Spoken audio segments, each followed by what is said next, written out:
Every morning, before the sun had fully risen and before the roosters had finished their crowing, the young girl walked barefoot along the dusty path that led to the edge of the village.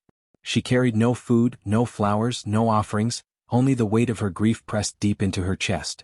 Her mother's grave lay beneath an old tree, a tree that leaned slightly as if bowing to the earth that cradled the woman's body. The girl would kneel there, her fragile hands brushing away the weeds that had dared to grow too close to the mound of soil, and she would begin to speak in a trembling voice. Sometimes her words were prayers whispered like secrets. Sometimes they were cries of pain that tore from her throat like thunder breaking through clouds. And sometimes, when words failed her, she simply wept, her tears falling onto the dirt until the earth itself seemed to darken with her sorrow. She had been only 8 when her mother was taken from her, claimed by a sudden illness that left the child alone in a village where kindness had grown scarce. Her father had vanished long before, leaving her mother to raise her alone. With her gone, the girl became little more than a shadow in her own home, fed scraps by distant relatives, treated as a burden too heavy for anyone's shoulders. Yet each day she found her way to the grave, because it was the only place she felt close to love again. She spoke to her mother as though she still lived, as though each tear might travel through the soil to reach the spirit that rested beneath. The villagers noticed her routine. At first, they pitied her, shaking their heads at the sight of such devotion. But pity in hearts hardened by struggle soon curdled into cruelty. They began to laugh whenever she passed, whispering behind her back, mocking her habit of speaking to the earth. Some children threw stones in her path and called her mad, shouting, "Look at the grave girl crying again." Women scolded her for wasting time when she could have been gathering water or helping with chores. Even grown men, whose faces were weathered with age, did not hesitate to laugh, saying, "No amount of tears can bring back the dead." But the girl did not stop. She carried her grief like a vessel, pouring it daily into the ground, refusing to let her mother's memory fade in silence. One afternoon, as she knelt by the grave, her cheeks wet with tears, a group of villagers gathered nearby. They had grown bored, and her mourning had become their entertainment.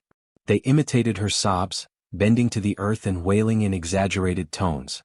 "Mother, mother, hear me," one mocked, clutching at the soil with false despair while others laughed so hard they doubled over. The girl heard them, but she did not rise. Instead, she pressed her palms harder against the grave, as if shielding it from their cruelty. Her voice broke as she whispered, "Forgive them, mother. They do not know my pain." But even as she said it, her chest ached with the sharp sting of their mockery. She could not understand why sorrow, so heavy to carry, was treated like a jest by those who had never loved her mother as she had. Her tears that day flowed longer than usual, soaking into the earth like rain after a drought. She wept until her body trembled with exhaustion, until her vision blurred and her breath came in ragged gasps. Yet as always she rose slowly when her strength gave out, brushing dirt from her knees and walking back toward the village. Behind her, the villagers still laughed, some calling after her, "The grave does not listen, child. It is only dirt and bones." But she held her silence, clutching the memory of her mother as tightly as she could. In her heart, she believed that one day her tears would not be wasted, that the earth itself, which held her mother's spirit, had heard every sob and every whispered word. And so, the girl returned the next morning and the morning after that with the same devotion. Her grief became both her burden and her strength. Though mocked, she remained unwavering, the sound of her sorrow like a song that belonged to no one but her and the grave she tended. The villagers thought her weak, a child drowning in tears. But they did not yet understand that sorrow, when poured into the earth with such faith, had the power to stir things unseen. Under the dim sky of another day, the little girl made her way to the graveyard once more, carrying nothing but her sorrow and the silent prayers that sat heavy in her chest. Each step she took toward her mother's resting place was known to the villagers, for they had begun to notice the regularity of her visits. What had once been dismissed as a child's mourning soon turned into fuel for their mockery. On this day, as she knelt in the dust beside the grave, whispering words that no one else could hear, the sound of laughter drifted through the air, not soft or kind but sharp and cruel, slicing at her fragile spirit. A group of villagers, idle and restless, had gathered near the graveyard gates. They leaned against the rough wood and broken stones, their eyes following her every movement as if her grief were a form of entertainment. At first they only whispered among themselves, pointing and chuckling, as though the sight of a child clinging to her mother's memory was something laughable. But soon the whispers grew into open taunts. The night was heavy with silence, yet her sobs filled the graveyard like a haunting song. She knelt on the cold earth where her mother's grave rested, her small hands trembling as she pressed them against the soil. The villagers had mocked her earlier that day, louder than before, their laughter echoing in her mind until she thought she would drown in it. Her tears flowed without end, soaking into the ground as though she hoped they would reach her mother deep below. But this night was different. Her grief was rawer, deeper, sharper. It came not just from missing her mother but from the weight of cruelty, from the endless ridicule of those who could not understand a child's love. Her cries turned into wails, and the sound seemed to pierce the stillness of the sky. The air shifted suddenly. A wind, cold and sharp, brushed against her cheeks, carrying with it the faint scent of rain though no clouds lingered above. She paused, her sobs catching in her throat, and looked around. The graveyard trees rustled though their branches had been still a moment ago. The soil beneath her knees felt strangely alive, pulsing faintly as if the earth itself were breathing. She pressed her palms harder against the grave, whispering, "Mother, do you hear me? They laugh at me every day. They spit on my love for you. I don't know how much longer I can endure." Her words carried into the night, fragile and desperate. The wind rose, swirling now, carrying with it whispers too faint to be understood. At first she thought they were echoes of her own voice, but as they grew clearer she realized they were not hers at all. Words she could not quite comprehend rolled like chants across the graveyard. They came from the soil, from the ground beneath her, from the place where her mother lay. The girl's eyes widened. She leaned forward, pressing her ear to the earth. The whispers grew louder, layered voices overlapping, men, women, children, all murmuring her name. Her heart pounded so hard she feared it might burst, but she could not pull herself away. Then the trembling began. At first it was subtle, like a faint quiver running through the ground. Pebbles shifted, dry leaves danced across the graves. She clutched at the soil in fear, her cries silenced by shock. Slowly the tremors grew stronger, rattling headstones and sending a shiver through the trees. The grave beneath her cracked slightly, the earth shifting as if something within stirred restlessly. She screamed and scrambled backward, but she did not flee. Her body shook, yet some strange force rooted her there, compelling her to watch. The moon broke free of a cloud, bathing the graveyard in pale light. Shadows twisted unnaturally, moving against the direction of the wind. The whispers turned into a chorus, louder now, clear enough that she could distinguish phrases, warnings, names, and calls. They laughed, they mocked, they shall pay. The voices rose and fell like waves in a storm, and she clutched her chest, gasping for air. The earth groaned beneath her as if alive, a deep rumble shaking the very foundation of the graves. Headstones toppled, and the ground cracked in jagged lines, glowing faintly as though fire hid beneath. The girl fell to her knees again, covering her ears, but the voices penetrated every barrier. She called out to her mother, her voice breaking, "Please stop. I only wanted you to hear me." But the grave did not stop trembling. Instead, the soil of her mother's resting place shifted violently, a great shudder sending dust and stones flying into the air. The girl stumbled back, her eyes wide with terror, yet her grief kept her tethered. She could not abandon the grave. This was her mother. Even if the earth swallowed her whole, she could not turn away. The whispers grew sharper now, taking form as they called out names. The names of the villagers who had mocked her, who had laughed as she wept. She recognized each one, every cruel tongue that had spat at her pain. One by one, the voices pronounced them, heavy with judgment. A chill spread through her veins as she realized what was happening. The grave itself was answering her sorrow. Her tears, poured into the soil night after night, had awakened something ancient, something bound to her mother's resting place. She rose slowly, trembling, her hair whipping across her face in the howling wind. The grave glowed faintly, its cracks widening, but no body emerged. Instead, power hummed within it, unseen yet undeniable. The girl could feel it surging through the air, pressing against her skin, filling her chest with a force she could not name. She staggered, trying to steady herself, whispering, "Mother, is this you?" There was no answer, only the chorus of names, growing louder, echoing like thunder. The earth pulsed with a rhythm like a beating heart, the grave alive in ways beyond comprehension. For the first time the girl was not just afraid, she was in awe. Her grief had summoned something beyond the world of the living, and though it frightened her, it also filled her with a strange sense of belonging. She was not alone. As the tremors finally began to ease, the whispers softened into a murmur, fading into silence. The wind stilled, the cracks in the ground stopped spreading, and the grave lay quiet once more. Yet nothing was the same. The girl sat frozen, her tears forgotten, her body shaking from what she had witnessed. She understood, deep in her bones, that her mother had heard her. And more than that, the earth itself had listened. But she also knew something else. The grave had not finished. It had spoken names, and names were never called in vain. What began that night was only the first warning, and soon, those who had mocked her grief would face something they could never laugh at again. Beneath the pale glow of the moon, the village slept in silence, but the graveyard was alive with something no living soul could explain. The orphan girl knelt again before her mother's mound, her fragile frame trembling as sobs tore through her chest.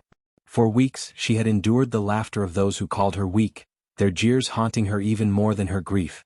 Tonight, however, the air itself seemed different. The earth beneath her knees shivered like a heartbeat, and then came the sound, a low groan as though the ground itself were waking. The girl froze, her tears clinging to her cheeks, as cracks began to form across the soil of the grave. At first they were thin lines, harmless like veins running through the dirt. But with every passing second they widened, splitting the mound ever so slightly. From within a voice emerged, low, broken, yet unmistakably human. Her mother's grave had spoken. The girl gasped, her body both terrified and desperate to believe. And then, as if summoned by her own grief, the voice grew clearer. It did not call her name. Instead, it began to whisper names, names belonging to the very villagers who had mocked her sorrow. One by one, the voices rolled into the night, carried on the breath of the earth. Old men who had laughed at her weeping, young boys who had pointed fingers at her, women who had turned her mourning into a spectacle. All of their names floated into the darkness, heavy and deliberate, spoken as though written in stone. The girl's heart pounded as she clutched the soil, realizing this was not her imagination. The grave itself had chosen to speak. That very night, some villagers awoke in a cold sweat, their ears still ringing with an echo they could not explain. A few who lived close to the graveyard swore they heard whispers riding the wind, faint but chilling, repeating their names. Fear settled like fog in the village. Whispers spread quickly, the dead were restless. But fear hardened into denial. The elders dismissed the girl's tale, insisting she had lost her mind to grief. Yet when morning came, the villagers gathered uneasily, their eyes darting toward the graveyard as though they expected something to crawl out. Still they mocked her. Standing at the edge of the burial grounds, some sneered at her trembling body. "See what madness comes from too many tears," they said. But though their mouths carried laughter, their eyes betrayed unease. The girl noticed the shift, their voices shook, their steps faltered. The memory of the grave whispering their names had already taken root in their hearts. By nightfall the fear deepened. The grave groaned again and the cracks grew wider, spreading like dark veins into the earth. Each time the soil shifted, another name was spoken, louder this time, as if the grave were insistent, demanding acknowledgement. The voices seemed to grow in number, blending into a chorus that belonged to neither the living nor the dead. Some villagers claimed it was the mother's spirit.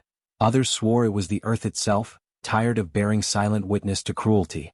Whatever it was not a thing they could dismiss. The girl, though trembling, felt something shift within her. She was no longer entirely alone. The grave had become her shield, her voice, her witness. Where once she was powerless against their laughter, now the earth itself spoke in her defense. And the villagers, who once gathered to laugh at her grief, now scattered, each secretly dreading the sound of their own name carried again from beneath the soil. But the grave did not stop. Night after night, it repeated the names, louder, heavier, until the laughter that once filled the graveyard was silenced by terror. Fear replaced cruelty, and guilt began to seep into the hearts of those who had mocked her. They could no longer walk past the orphan girl without shivering, for every step closer to her meant a step closer to the grave that had spoken their names. And though they tried to bury their fear in silence, they could not bury the truth. The earth does not forget, and neither does the grave. As dawn broke over the village, a sense of unease lingered in the air. The laughter that had once echoed so freely at the girl's expense seemed to hang in people's throats, as though swallowed by an invisible weight. It began subtly, almost quietly, as if the grave itself wished to send only whispers at first. The man who had laughed the loudest, clutching his belly as he jeered at the girl while she wept, was the first to feel the sting of consequence. His livestock, once the pride of his household, suddenly fell ill. The cows refused to eat, the goats bleated in despair, and no medicine or prayer could ease their condition. His family watched in fear as their livelihood crumbled overnight, while he stared in disbelief, unable to reconcile his cruelty with the strange twist of fate. Another villager, a woman whose sharp tongue had never tired of mocking the girl, woke to find her voice gone. She tried to speak, to call her children, to shout at her husband as she often did, but not a single sound left her lips. Panic seized her as neighbors gathered, staring with wide eyes. "It is a sickness," some whispered. "It is punishment," others murmured.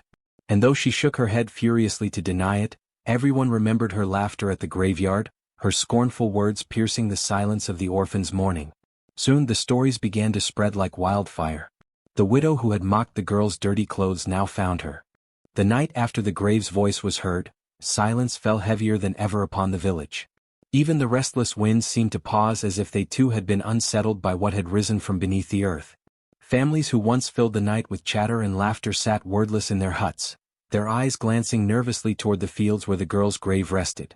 Mothers hushed their children, fathers barred the doors, and not a soul dared to linger outside once the moon rose high. Fear had begun its slow crawl into every heart. At first, the elders dismissed the voice as an illusion of grief and fear.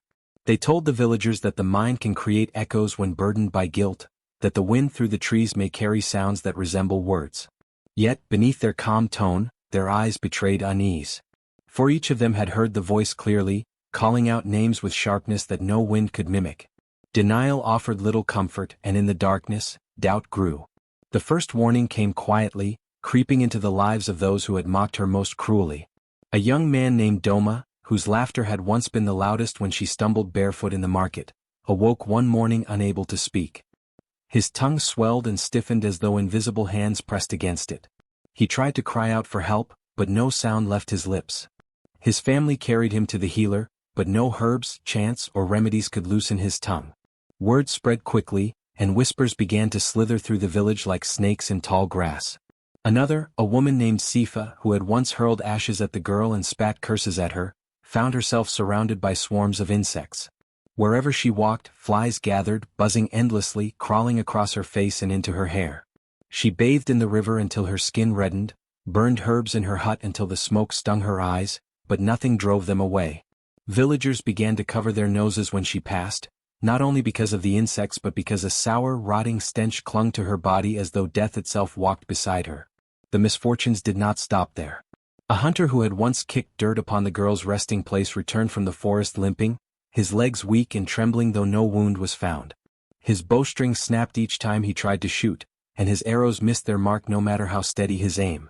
He who once mocked her for weakness now found his strength leaving him, day after day. The villagers noticed something more frightening than the curses themselves. The girl's grave remained untouched, silent and still, yet her memory seemed to stretch unseen hands into their lives. At night, they swore they heard faint knocking beneath the soil, slow and steady, as though the earth itself breathed with her spirit. Fear grew not only from the misfortunes but from the strange protection surrounding the girl's name. For while those who laughed cruelly suffered, the girl's family, though poor and broken, remained unharmed. Her younger brother, who once wept at her suffering, suddenly found good fortune. Fishermen claimed his nets pulled more fish than anyone else's. Seeds he planted sprouted quickly, and his small hut seemed always warm even when others grew cold. To the villagers it became clear, the grave was not only a source of fear, but a shield for those who had loved her. Rumors spread like wildfire. Some whispered that she had been chosen by the spirits, that her suffering had tied her soul to forces beyond human understanding. Others insisted it was vengeance, a curse born from injustice. Elders who once scoffed at such ideas began to waver, speaking in hushed tones, their confidence fading with each new misfortune. Soon, gatherings formed in the marketplace where villagers argued and pointed fingers. Those who had mocked her most avoided the crowd, their eyes hollow with dread. Mothers clutched their children close, warning them never to speak the girl's name aloud. Yet even silence could not erase the truth. The grave had spoken and the land had listened. The girl herself, though gone from the living, became a shadow over every thought. The children who once joined in laughter at her pain now refused to leave their homes after sunset. Farmers crossed themselves when they walked past her resting place, leaving small offerings of grain or water in the hope of mercy. Some even whispered apologies at the edge of the mound, their voices trembling as if they feared the soil might answer back. The first warning was clear: no cruelty would go unanswered. The misfortunes were not accidents, nor were they coincidences. They carried purpose, each tailored to the sins committed.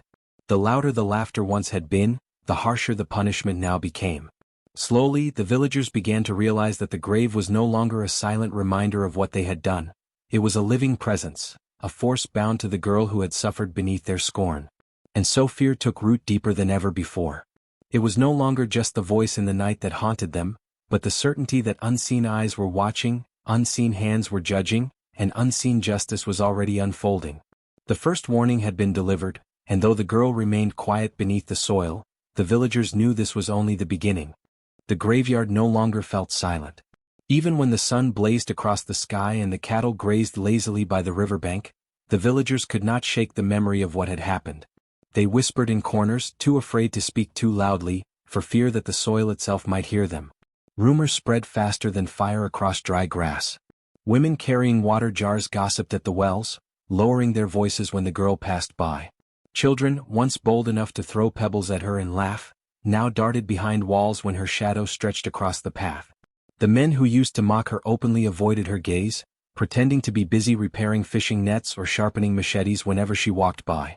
The story changed with every tongue. Some claimed they had seen the grave tremble with their own eyes, the earth shifting like the belly of a sleeping beast. Others swore they heard a woman's voice rise from the soil, calling out names in tones too sharp to be mistaken for the wind. A few even insisted they saw a faint, pale glow resting on the grave mound at night. But no matter how the details twisted, the villagers agreed on one thing: the girl's dead mother was no longer silent. "The spirit has returned," muttered an old woman, clutching a necklace of cowrie shells for protection.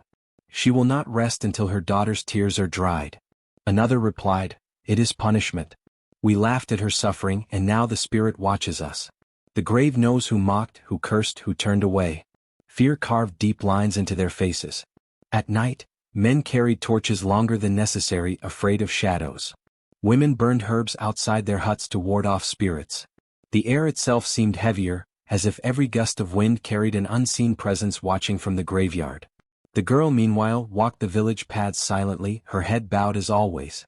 Yet the silence around her was different now. Where once she had been met with cruel laughter, now she was followed by heavy silence, an absence of words that spoke louder than taunts ever had.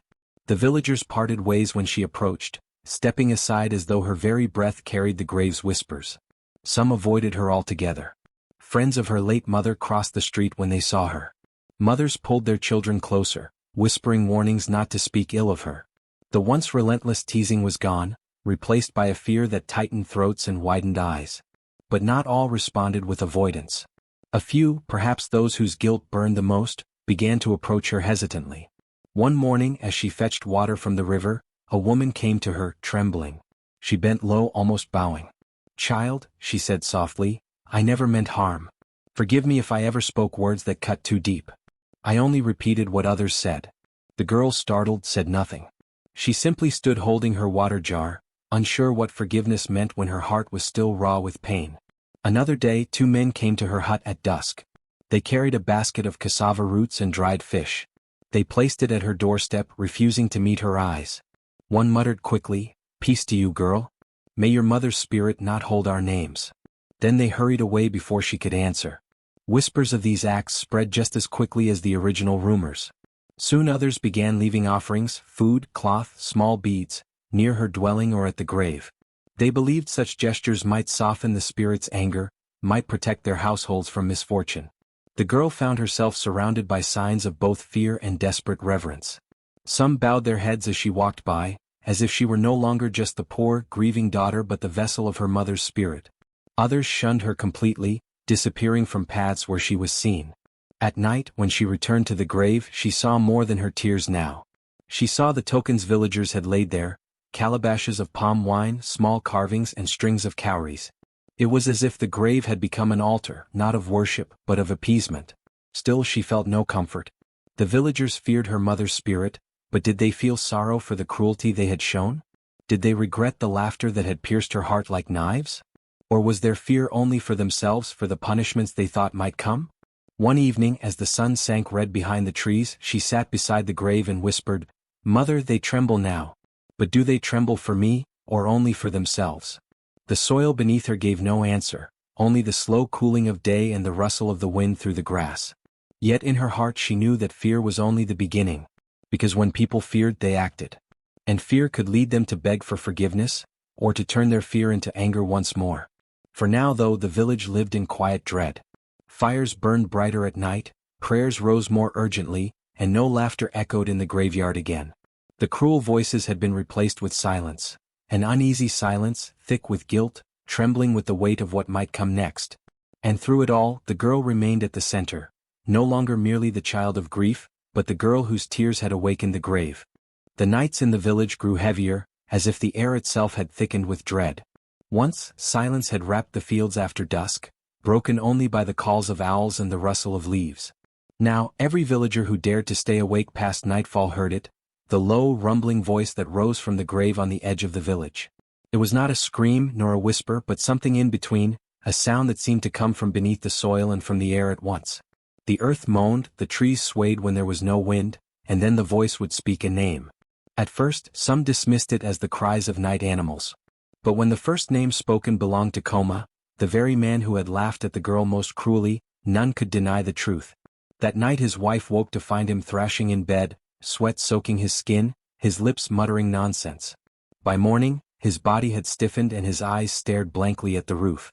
The grave had spoken his name and now he was gone. Fear cracked through the village like lightning. People whispered in corners, refusing to speak loudly after dark. Some carried charms of iron or bones from the forest, but even the elders admitted such protections had little power against a grave that spoke. The girl, once ignored and mocked, now walked through the village like a shadow that none dared cross. When she passed, people turned their faces away. Children who once threw stones at her now ran into their huts, clutching their mothers. The second night the voice returned. Louder. More distinct. It groaned from the earth as though the grave itself was widening, a mouth opening in the soil. This time it spoke two names, those of women who had mocked the girl when she begged for food. Before the sun rose, both women began coughing blood, their eyes burning with fever no healer could ease. One died within hours, the other vanished from her hut, leaving only a trail of footprints that ended near the grave. No one ever found her body. By the third night, the villagers trembled as the sun sank below the horizon. Men armed themselves with spears, women lit fires at their doorways, but still they could not silence the voice that came. The grave called again. And each time the chosen fell. The girl did nothing to stop it. She did not speak of it, did not warn anyone, did not plead for mercy on their behalf. Instead, she carried herself with the calm of someone who already knew what would happen. At times, villagers swore they saw her lips moving when the grave spoke, as if she and the earth shared one voice. That thought spread like wildfire, and soon even her presence became unbearable. To look into her eyes was to see death waiting. The elders gathered in secret, hoping to find an explanation. One suggested that the spirit of the girl's mother had grown restless, rising to demand justice for how her daughter had been treated. Another argued that the girl herself carried a curse from birth, one that had now awakened fully. But when they went to confront her, she simply looked at them in silence.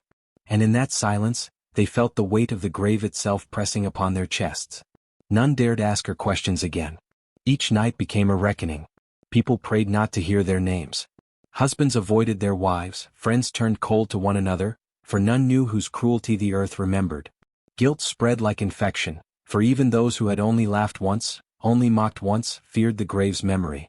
The girl watched it all unfold. She never smiled, never wept. But when she sat by the grave, her hand resting gently on the soil, the villagers claimed the voice grew sharper, the earth groaned louder. Some even said the grave trembled under her touch, as if responding to her grief. Whether she commanded it or it commanded her, none could tell. But the pattern was clear. With each passing night, the grave grew hungrier, and the names it called were always the names of those who had hurt her most. By the seventh night, nearly half the village was either ill, vanished, or dead. Fires no longer kept people safe, charms no longer brought peace. Every cough, every stumble, every shadow became a sign that the grave would soon claim another. The villagers began to leave their homes, fleeing into the forests, hoping that distance would protect them. But some never returned. The trees seemed to close around them as though even the forest obeyed the curse. Still the girl remained. She stayed by the grave each evening, her face hidden in shadows, her tears sinking into the soil. Some whispered that she did not wish for this to happen, that it was her sorrow itself feeding the curse. Others swore she had embraced her mother's wrath and had become something no longer human. Whatever the truth, no one could escape the deepening grip of the grave's call. And as the villagers cowered, the voice grew bolder. It no longer waited for night alone. At times, in the brightness of day, the earth would murmur faintly, a reminder that it had not yet finished its work. The curse had only begun. The village had grown tense and brittle, every sound of the wind carrying with it the whisper of the grave. Nights no longer belonged to the crickets or the rustling of palm leaves. They belonged to the voice that rose from the earth, low and mournful, then sharp and commanding. The girl, though young, had become the center of all eyes, watched with suspicion, feared with trembling, and yet pitied in silence. For many days she sat by the grave of her mother, her body frail but her spirit heavy with emotions too large for her years. She wept often not only because of grief but because she felt powerless. Each tear that slipped down her cheeks fell into the dust, darkening the soil where her mother's body lay beneath. Yet something unseen stirred beneath the ground. The earth, softened by her tears, seemed to pulse faintly with life, and in the quiet of night she began to notice the change. One evening, when the sky was painted red with the last breath of the sun, she sat once more by the mound. She whispered her mother's name softly, almost afraid the villagers might hear. But before she could utter another word, the soil beneath her shivered. The air grew thick and a faint warmth spread through the ground into her hands. She felt it, an energy not cruel, not destructive but yearning. Her mother's spirit had heard her cries. A strange realization dawned within her heart. Her tears were not useless, they had been feeding the restless soul below. Every sob, every drop that fell into the soil, had nourished her mother's voice, giving it strength to pierce the silence of death. What she had thought was weakness was in truth power, raw, sacred, and undeniable. That night she lay in her hut, unable to sleep.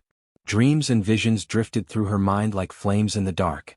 She saw her mother's face, no longer pale in death but radiant, shimmering with a glow that was not of this world. Her mother reached out, touching her gently, and spoke without words. "Your sorrow is my bridge.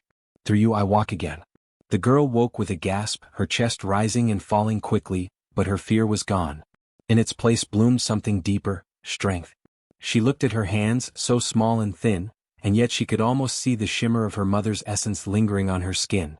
In the following days her posture changed. Where once she kept her eyes low, she now looked directly at those around her. Where once she spoke softly, she now allowed her words to carry weight. The villagers noticed. Some crossed to the other side of the path when she passed, muttering prayers under their breath. Others stared at her in awe, afraid yet drawn to her like moths to fire. Children whispered that she had become half spirit herself, walking between the world of the living and the dead. The grave's voice continued to rise each night, growing louder, sharper, and clearer. But the girl no longer trembled at the sound. Instead, she listened with purpose, hearing not just the curse but the echo of her mother's grief and fury. Each name called from the grave was like a drumbeat inside her, stirring her blood, awakening a power she could neither ignore nor escape. She began to feel it in her body. Her tears no longer came as often, but when they did, they felt heavier, glowing faintly as they struck the earth. Sometimes when she touched water, ripples spread without wind. Sometimes when she whispered her mother's name, the leaves of trees rustled though no breeze passed. She knew then, grief had become her strength, and sorrow had birthed her power. The villagers soon realized this too. A group of women came to her one morning, carrying baskets of food and beads, laying them before her feet. Their hands shook as they begged her to forgive them for mocking her family, for laughing at her mother's suffering. Others, too proud to kneel, stayed away, but their eyes carried fear whenever they glimpsed her. The village that once mocked her silence now trembled at her presence. Yet she was not cruel. Though she felt the power swelling within her, she did not use it to strike or punish. Instead, she carried it as one carries grief, firmly, heavily, but with purpose. She walked to the grave each night, her tears now flowing not from despair but from a strange union of sorrow and strength.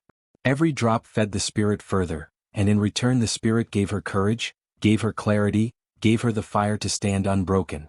The girl's awakening was not a single moment but a steady rising, like the slow glow of dawn after a long night. She realized that what bound her to her mother was more than blood, it was the unyielding force of love that refused to end even in death.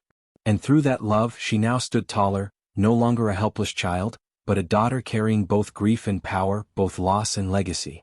The villagers whispered in fear, but deep inside the girl knew this was only the beginning. The grave had spoken, the curse deepened, but within her bloomed something greater, an awakening that would change the fate of the village forever. The night of reckoning came when the moon rose pale and heavy, casting a cold light over the village. For weeks the grave had whispered, then cried, then thundered with voices from beyond, but this night it roared like a storm contained beneath the earth. The ground trembled, sending shivers through the huts and rattling clay pots as though the land itself had grown restless. The villagers who once mocked the girl gathered in silence, their faces pale, their breaths shallow. Fear had stolen their laughter long ago, but now it stole their very voices. The girl stood near the grave, her body trembling, yet not from fear. She could feel the pulse of her mother's spirit within the soil, strong and unrelenting. Her tears, once thought weak, had soaked into the earth and awakened something beyond human grasp. Tonight, she understood, this was not merely her grief but a bridge between the living and the dead. She clenched her hands and faced the gathering darkness with steady eyes. From the cracked earth rose a mist, swirling like smoke but heavier, almost alive. It took shape, twisting into shadows with faces that bore sorrow, rage, and grief. One by one, spirits emerged, their forms flickering between flesh and dust. Some looked like villagers long buried, others resembled ancestors remembered only in songs. They stood behind the girl, an army of the forgotten, and the air filled with the sound of their mournful cry. The villagers staggered back. Some fell to their knees, begging forgiveness, while others tried to run, only to find their legs heavy as if the earth itself clutched their ankles. The spirits turned their gaze toward those who had caused the greatest harm. The men who had thrown stones, the women who had laughed, the elders who had ordered silence when cruelty was done. One man, who had mocked the girl's tears the loudest, screamed as a shadow rose before him. The spirit of a woman he once wronged reached out, her hand glowing with an otherworldly fire. He tried to shield his face, but the fire licked through his skin, burning not flesh but memory. Every cruelty he had committed spilled into the open. His cries shook the night, and then he collapsed, silent as the shadow consumed him. Another woman, who had led the whispers that the girl was cursed, found herself surrounded by mist. It whispered back to her, echoing every lie she had ever spoken. Her own voice multiplied, bouncing against her ears until she clawed at her head in madness. She fell to the ground, rocking, begging the girl to call the spirits away. But the girl did not move. The punishment was not hers to give or take. The elders, those who once held power, stood rigid as the spirits approached. Their torches sputtered out one by one, plunging them into darkness. They had known the traditions, the old ways of honoring the dead, but they had chosen cruelty over remembrance. Now the ancestors themselves came forward, towering shadows with glowing eyes. They lifted their hands and the earth responded. The ground cracked beneath the elders' feet, swallowing them as though the village no longer claimed them. Their screams faded into silence, leaving only trembling earth behind. Through it all the girl stood untouched. The mist curled around her like a shield, soft and protective. Each spirit that passed bowed slightly in her direction, acknowledging her tears that had given them voice. She was no longer merely the girl they had mocked. She was the bridge between the seen and unseen, the one who carried grief yet also bore strength. Some villagers who had shown kindness, though weak, were spared. They knelt before the girl, their heads lowered, whispering apologies, not only to her but to the grave. The spirits did not harm them, but neither did they offer comfort. Mercy, it seemed, was a choice they would need to live with every day forward. At the height of the storm, the grave split open fully, and from it rose a figure radiant with sorrow and power. It was her mother, or what remained of her, half spirit, half flame, her eyes glowing with both love and wrath. The villagers gasped, for the resemblance was undeniable. The mother's gaze swept over the village, pausing on the cruel ones now silenced, then softening as it rested upon her daughter. "My child," the spirit spoke, her voice both echo and lullaby, "your tears carried me, your love gave me strength. But tonight you must release me, for I am not meant to linger." The girl's heart clenched. She stepped forward, tears streaming freely. "I do not want to lose you again." "You are not losing me," the spirit whispered, her form glowing brighter. "I live in your strength, in your tears, in the way you now stand unbroken. The village will remember, not through my grave but through you."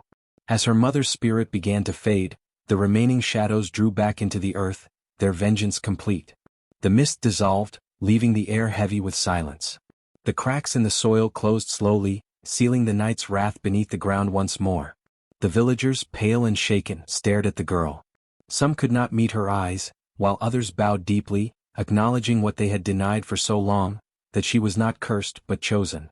The girl wiped her tears and lifted her chin. "Remember this night," she said, her voice firm. "For the earth forgets nothing, and the spirits will rise again if cruelty takes root." No one dared respond.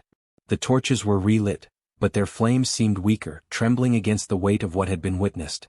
When the sun rose the next morning, it found a village forever changed. The cruel were gone, swallowed by the night. The meek carried guilt heavy as stone. And the girl walked forward, no longer a victim but the living reminder that love and grief could awaken forces greater than fear. The reckoning had passed, but its shadow would linger in every whispered story, in every fearful glance at the grave. The girl had survived, shielded by her mother's spirit, but more than that, she had been transformed into a legend that no villager would dare forget. The winds carried the story far beyond the village where it began. Traders whispered it on dusty roads, hunters murmured it in deep forests, and elders retold it around fires that glowed against the dark. What had begun as a tale of cruelty toward a grieving girl soon became a legend etched into the memory of many villages. They spoke of the mother whose grave had stirred with restless power, of the daughter whose tears had watered the soil until spirits awoke, and of the night when wrath rose like a storm that no human hand could silence. Villages far and wide came to know that those who mocked grief had called punishment upon themselves. Parents warned children never to laugh at another's sorrow, for sorrow had its roots in the unseen, and the unseen never forgave insult lightly. Young brides were told to respect the mourning of widows, and men were reminded that a single cruel word could summon shadows they could not control. The girl's story became a living proverb, repeated whenever cruelty showed itself. Some said that the girl vanished into the forests after the reckoning, her figure seen at times by wandering travelers, always near rivers or ancient graves, always quiet, her face carrying both sadness and strength. To many, she was no longer a mere girl but a messenger of the ancestors, walking between the world of the living and the land of the spirits. Others swore she had been lifted by the mother's spirit and taken into the realm of the dead, shielded forever from human harm. Whichever version one believed, her presence lingered, unseen yet deeply felt. The cruel villagers who had once mocked her became warnings in their own right. Their sicknesses, their vanishings, their unexplained misfortunes were remembered as proof that the ancestors had passed judgment. No family wished to be linked to such disgrace. Over time, their names were spoken less and less, until they were erased from stories and gatherings. What endured instead was the lesson. The earth remembers every tear, every insult, and every cruelty, and one day it answers. At storytelling nights, elders often ended with the saying, "Do not laugh at the broken-hearted, for their grief is guarded by spirits stronger than stone." Children grew up hearing it so often that it became part of their own thinking. Even in disputes, when tempers rose, someone would recall the tale and silence would fall. For no one wished to test the anger of graves again. The legend gained strength with each retelling. In one village, people said that during heavy rains, they saw footprints leading from the burial ground to the girl's old hut, though no one lived there anymore. In another, they claimed that the sound of weeping drifted on the wind whenever someone mocked a widow or an orphan. These signs, whether real or born of fear, gave weight to the story, reminding everyone that grief was sacred. The girl's name was never fully remembered. Some called her Adissa, others believed her name was swallowed by the spirits so no one could misuse it. What mattered was not her name but her sorrow and the power it unleashed. She became known only as the daughter of the grave, a figure both feared and respected. Songs were sung of her strength, and drummers wove her tale into rhythms that echoed across gatherings, ensuring her legend would never be forgotten. From then on, when someone cried in mourning, the village would sit in silence, respecting the tears. Women brought food, men offered wood for fires, and children were told to walk softly near the grieving. It was no longer a choice but a duty, for everyone remembered what had happened when laughter replaced compassion. The story transformed cruelty into caution, and caution into tradition. Generations later, when people repeated the moral, their voices carried both warning and wisdom. Laughter at another's sorrow may awaken graves that never forget. It was not only a saying but a law of the unseen world, one stronger than any rule made by chiefs. Those who obeyed lived in peace with their ancestors. Those who ignored it invited shadows into their homes. And so the tale lived on, not merely as a legend of fear but as a guide to kindness, teaching that grief deserves honor, for grief binds the living to the dead.